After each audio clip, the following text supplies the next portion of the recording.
Fala, meu pessoal, tudo bem com vocês? Estamos com mais um conteúdo, mais uma notícia para vocês. E hoje estamos aqui com o canal aí do André Marsica, todos os créditos ao canal dele. O link do canal dele está na descrição, comentário fixado. Você que apoia nosso canal, deixe seu like, se inscreva no canal e não se esqueçam de ativar o sininho de notificações para vocês serem notificados de todos os nossos vídeos. E sem muitas enrolações, vamos pro vídeo.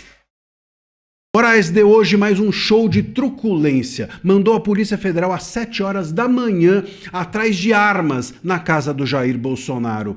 Um dia depois da própria defesa do Bolsonaro ter se manifestado contando onde estava cada uma das armas dele. Resultado, a busca e a apreensão não encontrou nada. Eu vou te trazer bastidores dessa história e te contar qual era a real intenção, a razão oculta dessa busca e apreensão determinada pelo Moraes. Acordamos hoje com a imprensa nos noticiando que por volta das 7 horas da manhã, agentes da Polícia Federal entraram na casa do Jair Bolsonaro com um mandado do Moraes, um mandado de busca e apreensão de armas, de documentos e de munições. Ficaram quase 1h30 vasculhando tudo e no final não encontraram nada. Como eu mencionei, um dia antes a própria defesa do Bolsonaro tinha se manifestado mapeando todas as armas dele. Eram 10 armas e disse a defesa que umas estavam com o Exército, outras estavam com a Polícia Federal, outras estavam numa importadora e outra com a Polícia Civil, tudo mapeado. E se o Moraes quisesse, ele poderia inclusive oficiar a importadora e os demais órgãos para saber ou confirmar que lá realmente estavam essas armas. Vale a gente dizer que o Bolsonaro é um militar, ele tem direito a usar essas armas estavam regulares na casa dele e não havia na ordem do Moraes que prendeu o Bolsonaro nenhuma restrição a que ele possuísse armas. Portanto, meus caros, essa ordem é totalmente ilegal, é totalmente abusiva. Busca e apreensão é a última coisa que um juiz faz, é o último recurso de que ele se utiliza contra o investigado ou contra um réu. Mas o Moraes, ele põe tudo de cabeça para baixo, ele põe aqui mais uma vez essa história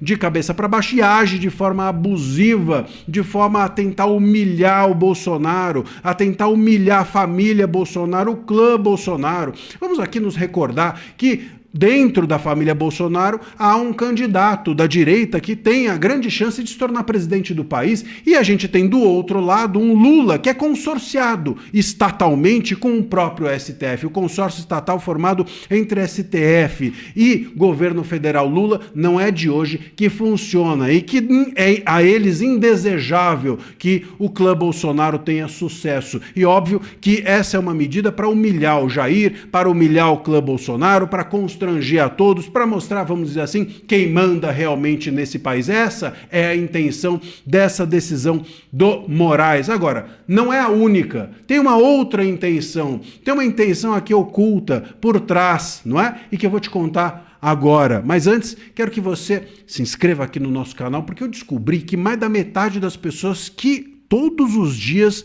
assistem às minhas análises, ainda não é inscrita. Como é que pode? Se inscreve aí, clica no botão de inscrição, é de graça. Clica e faça parte da comunidade aqui do canal. Bom, qual é a razão oculta? O que o Moraes está mais querendo, além de ir atrás de armas? Como a ordem é para munições, armas e documentos, o que o Moraes quis fazer é passar um pente fino, dar uma limpa, fazer alguma coisa que ele já vem fazendo com todo mundo dentro desse país há muito tempo. Busque apreensão para ver se acha um celular, busque apreensão para ver se acha alguma conversa oculta, busque a apreensão para ver se acha a verdadeira arma que ele quer, que é a possibilidade, o as, a carta, o trunfo, a possibilidade de no futuro ter na mão alguma chance de devolver o Bolsonaro para a cadeia. É isso que o Moraes está atrás e não é de hoje. O Moraes deixou o Bolsonaro na sua casa, ele permaneceu em prisão domiciliar humanitária, mas ele quer ter a chance, algum trunfo para poder a qualquer tempo devolver o Bolsonaro para a papuda, para a cadeia e ter o clã Bolsonaro na mão. É isso. Então ele foi atrás de alguma coisa desse tipo. Não encontrou nada. Ficou de mãos abanando. Mas ele não vai parar por aí. E a gente vai seguir atento aqui aos desdobramentos desse caso. Deixa o seu comentário e fique com a gente. em Washington contra as tarifas. O Lula saiu na imprensa dizendo que o Flávio Bolsonaro está desesperado. Olha, eu não vejo desespero nenhum. O Flávio Bolsonaro, no dia seguinte ao seu discurso, já agendou mais 3 dias em Washington, com 3 reuniões extremamente importantes, que eu vou te contar agora quais são, e parece que o desespero tá do outro lado, que o desespero tá no Lula. Eu vou te explicar essa história toda agora. Bom, o fato é o seguinte: depois do discurso de ontem, o Flávio Bolsonaro cancelou uma agenda que tinha aqui no Brasil. Essa informação é do Globo, não é uma informação de site bolsonarista. Portanto, ele cancelou essa agenda que tinha em Pernambuco, porque ele vai ficar mais 3 dias em Washington para fazer 3 reuniões importantíssimas com gente do governo Trump, que é quem trata das tarifas. Ou seja, ele tem 3 reuniões com gente do Trump, gente que trata das tarifas e reuniões reservadas.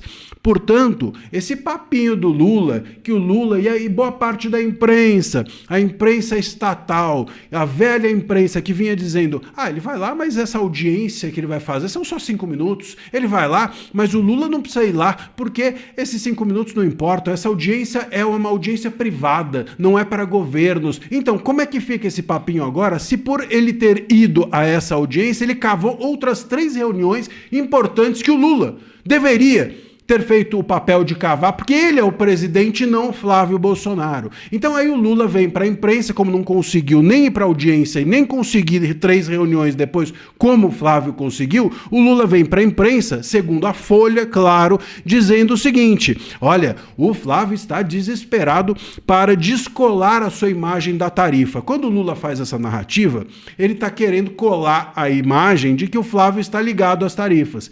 Se ele diz que o Flávio está querendo se descolar da tarifa, ele tem como pressuposto que o Flávio está colado com as tarifas. Só que o Flávio não está colado com as tarifas. Essas tarifas foram impostas ou serão impostas ao Brasil em decorrência da trágica gestão comercial, política, inclusive de política externa do governo Lula. Isso é óbvio, todo mundo sabe, não tem nada a ver com as idas e vindas do Flávio Bolsonaro a Washington, essas tarifas. O Lula é quem está verdadeiramente desesperado. E por que o Lula está desesperado? Está desesperado porque ele está vendo um senador da República fazer o seu trabalho. Ele está vendo um senador agir como presidente. Ele está vendo um senador que é o seu adversário fazer o que ele não fez. Se o Lula tivesse lá, quem sabe o Lula, não, obviamente falar inglês ele não falaria, mas se tivesse ido lá pelo menos, quem sabe essas reuniões que o Flávio conseguiu cavar, o Lula não conseguisse também. Ora, não tentou, quem não arrisca não petisca, não é? Quem não arrisca não merece viver o extraordinário, não é assim que a molecada diz hoje em dia? Meus caros, o Flávio foi, arriscou, falou 5 minutos, foi na audiência, esteve lá e agora tem essas 3 reuniões importantíssimas. E o desespero do Lula, maior, total, o grande desespero, sabe qual é? Eu vou te contar agora, mas antes quero pedir que você se inscreva aqui no canal, que a gente descobriu que 56% das pessoas que assistem diariamente as minhas análises ainda não está inscrita no canal. Pô, se inscreve aí, clica no botão de inscrição, é grátis e faça parte da comunidade aqui do canal. Bom, a grande cereja desse bolo, o grande desespero do Lula é que se houver o recuo, não tem jeito. O Flávio foi várias vezes, o Flávio falou, demonstrou e etc. Se houver o recuo do Trump em relação à tarifa, esse louro, essa vitória será inteira do Flávio e o Lula sabe disso. O Lula tá querendo o caos, ele quer mesmo a tarifa. O Lula quer, e por isso que ele não foi e não fez nada até agora, porque ele quer governar no caos. Quanto pior, melhor para ele. Sempre foi assim com o PT. E o discurso da soberania e etc. seria muito mais fácil para ele com a tarifa na nossa cabeça. Então o Lula quer o caos para a sua campanha vigorar em cima desse tema. Nós contra eles, nós brasileiros contra os Estados Unidos. Mas se houver o recuo, meus caros, o Flávio vai sair de braçada, nadando de braçada nessa história, e esse é o verdadeiro desespero do Lula. Ou seja, o desespero do Lula é o Brasil. Fala, meu pessoal, tudo bem com vocês? Estamos encerrando mais um conteúdo para vocês, mais uma notícia. Após 4 anos sem concurso, a Receita Federal surpreende e abre novo concurso Veja a data dos salários de vagas do Ministério da Gestão Pública.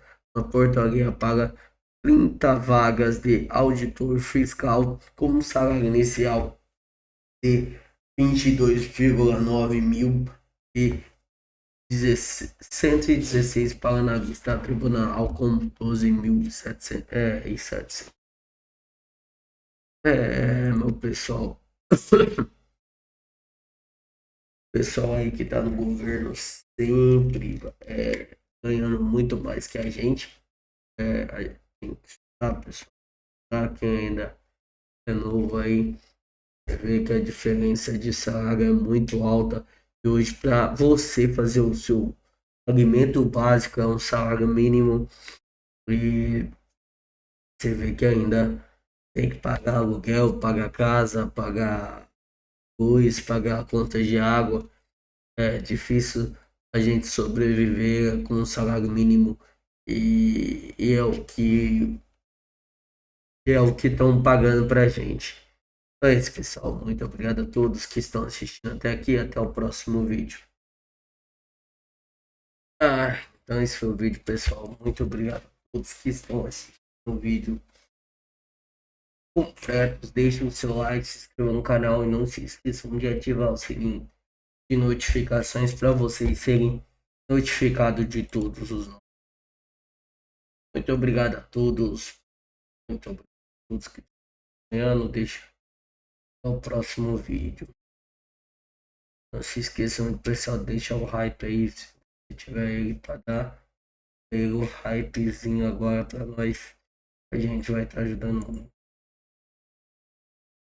Tamanho da disputa, discurso de 2022 havia a oferta de 699 vagas, atraiu mais de 156 mil inscritos com a concorrência de 246 candidatos por vaga do cargo auditor fiscal.